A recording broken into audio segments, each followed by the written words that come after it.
performer here is another lovely lady. This is a piece entitled Cryptic Female Choice, and it is written and performed by Stephanie Dawn.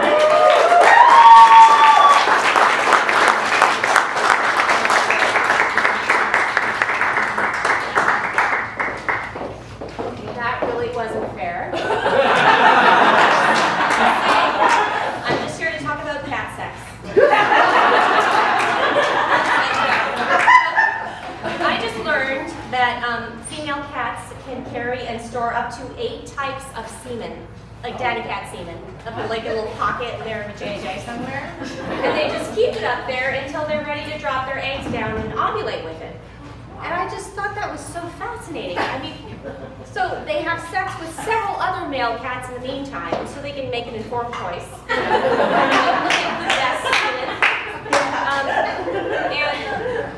That shit is so badass. I mean, whatever you want to call it, natural selection, the ultimate girl power, the technical term is cryptic female choice, which I'm going to read a definition of from Wikipedia.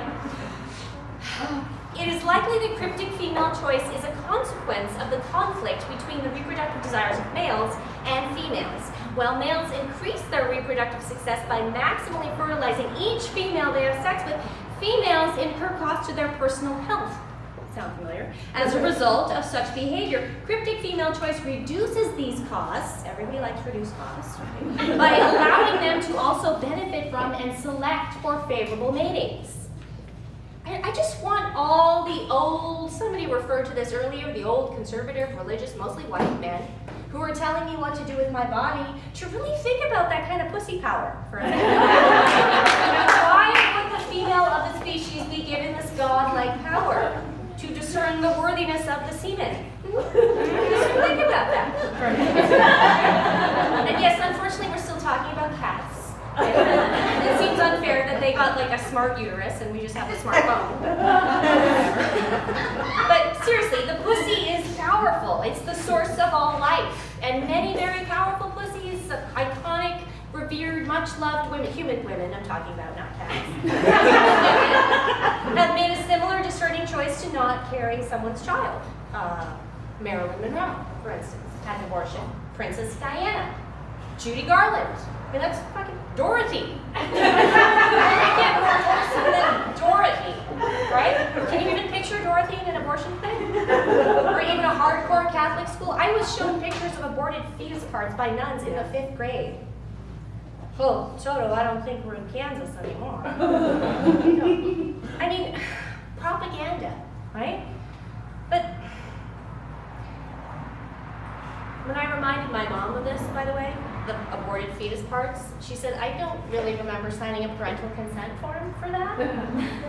But the thing about the propaganda is my mom's reactions to things like that and social injustices are so tempered, so matter-of-fact compared to mine. Like, I went on a rant when I heard about the global gag rule, all of the clinics that would be forced to close due to lack of funding, and she just kind of shook her head and said, well, now all those kids from Planned Parenthood with itchy privates will just be clogging up the ERs. Like, isn't that perfect?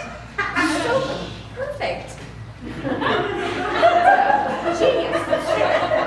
I told her I had a dream that Trump had a stroke and peed himself on national television. I know, but a girl can dream.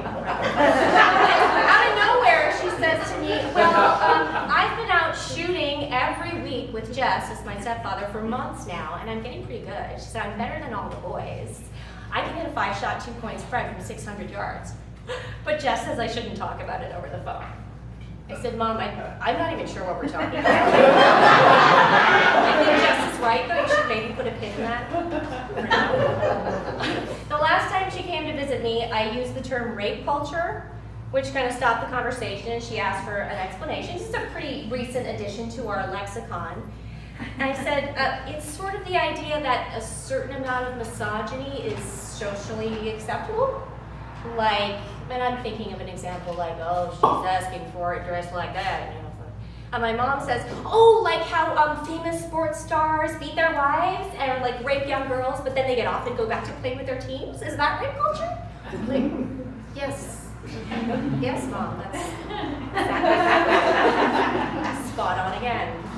How about a 14-year-old girl in Mississippi who gets raped and is forced to carry her rapist child to full term because the nearest clinic that performs abortions is 1,200 miles from her. That sounds like rape culture. So all the pro-lifers that say God wants all his babies, yeah, I don't know about that. I'm not sure about that. But I do think that that kind of thinking is planted very young, as evidenced by this maybe 20-year-old girl that I saw at a protest with a sign that said, "Feminism is a dirty word." What kind of propaganda is she being fed? Actually, young lady, I wanted to tell her, feminists have been behind most of the great civil rights advancements in history. But it's all just propaganda, right? Somebody else pushing their agenda on you. And ultimately, it's harmless if there's still a choice. Like even the whole 5th grade parade of aborted fetus propaganda extravaganza didn't keep me from becoming pro-choice.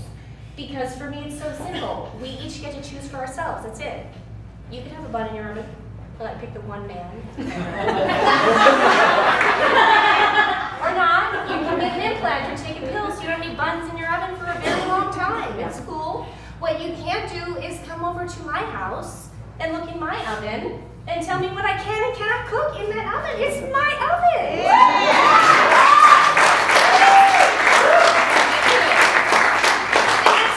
Kitchen appliance. So I think my uterus deserves the same level of security protection as a kitchen appliance. And I believe in the power of female choice, cryptic or not. And we may not be as evolved as cats yet. But I know there will come a day when religion at least is not even part of the discussion. Yeah. Right? Yes. And I know this because women are relentless, and you know we will not stop. Woo! And men are arguably better at maybe adapting. Maybe men are better at acceptance, I think. And I believe in feminists with or without penises. I mean, men who are feminists are gold, my man. And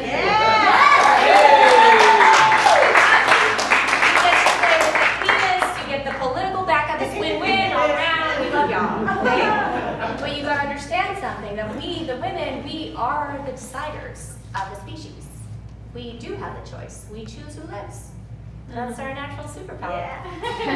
You know? So just adapt. Just accept it already. Because if you don't adapt today, someday in the future, my smart uterus might just decide to cut your seat right out of the litter.